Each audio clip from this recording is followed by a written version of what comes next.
up the mighty battlecruiser Hood. The signal comes by wireless. Good evening, everybody. Drop Bear here again. It's been a little while since I've posted a video, but that's because I've been working my ass off at work lately, and I haven't had a lot of time to play World of Warships, and as a result, here's a clan battle game from my clan, which is not featuring moi, which is highly unusual. Anyway, Adit sent me this and said, DB, Lord, Master, Saviour, find us worthy and watch this replay. So I thought, if Adit's going to send me a replay, I'm guessing it's going to be kind of good. Now, like World of Warships, it's going to start out boringly slow.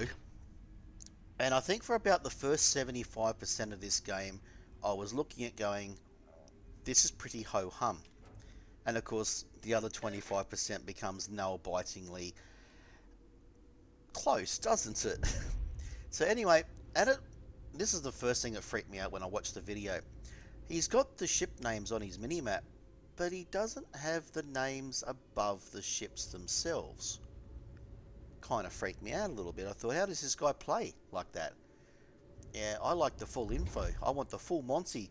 More information, please. Yeah, look at that Yamato. Someone had to pay for the Yamato, didn't they? You know, that is 150 Australian dollar camo. Yep. I might throw a bit of money at the game occasionally, but there's no fucking way you'll catch this little black duck spending that kind of cash on a camo, especially when one has already the normal ship. So, I'll stop blabbering on and just... TJ, as per normal, has been ordered out to go and get the solo cap. Now, normally on this, a lot of teams would play the BC cap from the south, not the BA cap. We've gone for the split, the BA cap. So they've ordered TJ down to capture B, which is not a bad option. TJ's a very aggressive player in anything that he's in. And he plays that daring as aggressively as I've seen anyone play a daring. Except for Flambass, maybe. The difference being Flambass knows what he's doing. But anyway, moving on. So we've got Getmud in the Summers there up in front of us, very tentatively approaching. Beep Beep's giving orders. I'm guessing since he's stepped up to the plate and said, I've got you, DB, I'll get the clan battles rolling. He must be calling the shots.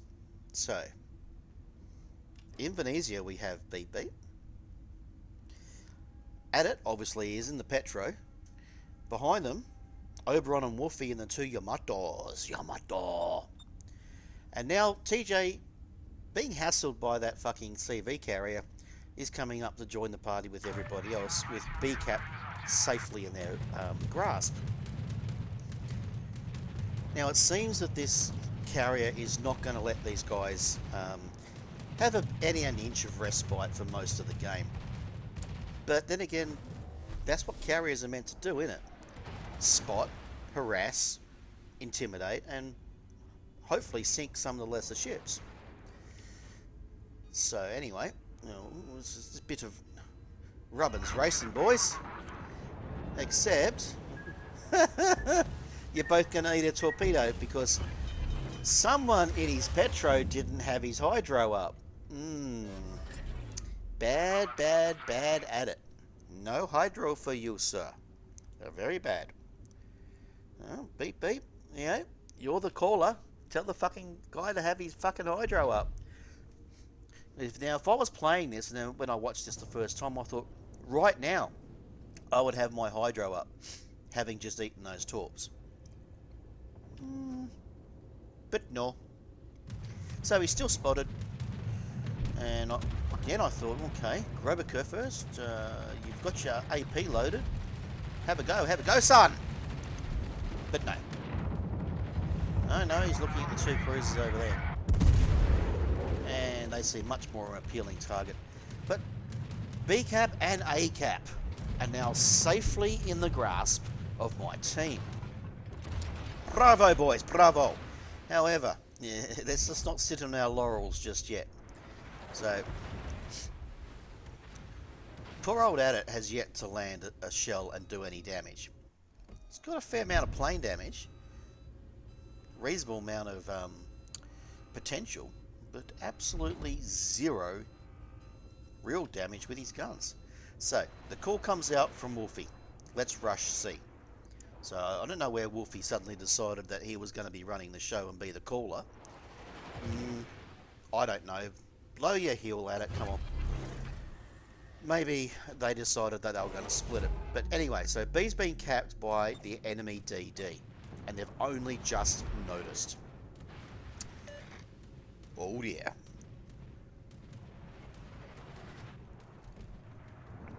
Yes, they may have a 50-point lead, but they're down a cap. So that 50-point lead is going to become fuck all very shortly. Now, Adam's got the AP loaded still. Yes, he has a broadsiding Grobiker first. Oh, decides to take a pot shot at the cruiser. I still don't know how Adit can play without the names above the ships and the ship lists on each side. Yeah, I just need all that extra information. It's troubling me. Now I'm going to have to do a jingles and inaccurately call ship names. Alright, so he's gone back to the Grover, giving it a little tiny bit of lead. And see, yeah, you just can't be on the AP, bro, to a fucking battleship. No, not at 12k. Maybe aim a little bit lower. You're aiming too high in the superstructure. See? Your shells are hitting the superstructure, not the armor belt. If you want to do some more damage, switch to the HE and fire where you are, or drop your aim just a fraction. Yeah, it's still aiming too high. Anyway, I'm not in the game and I can't tell him. So he's still got 4 radars, 4 hydros, and hasn't used one at all yet. And he's taken a hell of a punishing. Enemy Des Moines, I think, is still located where it's last spotted. Oh god, here we go. See? Yeah, a bit late now, bro. You can't blow your wad when it's all over. So Adit's first ship to go down. And now we get to cruise across the map. Now here we go. Here's the TJ. Aggressive as fuck and on 0 hit points. And that's perfectly normal for TJ. Now, this is the thing. You can't write TJ off just because he's got 5 hit points left in his ship.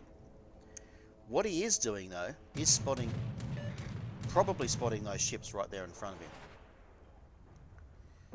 And, of course, Get Mud in the Summers over there is quite likely spotting all of those ships as well. And Grover goes down. Right, so the kills are equal. The caps are equal. There's a contested cap, but they're down on points. Well, there's nothing to be alarmed at this point. They just need a cap. Oh, so they spot the gearing. But what's going to happen here? Who's going to shoot at that thing?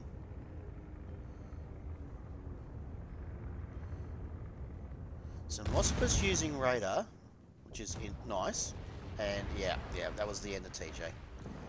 It was never going to last too much longer. And I think those torps were shot in desperation, to tell you the truth.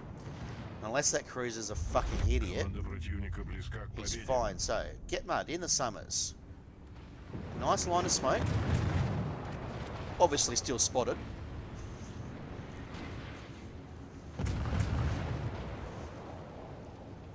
So you might as well go guns free while you're in this kind of situation. If you're spotted. And he's down. So, both DDs have suddenly taken a big nosedive.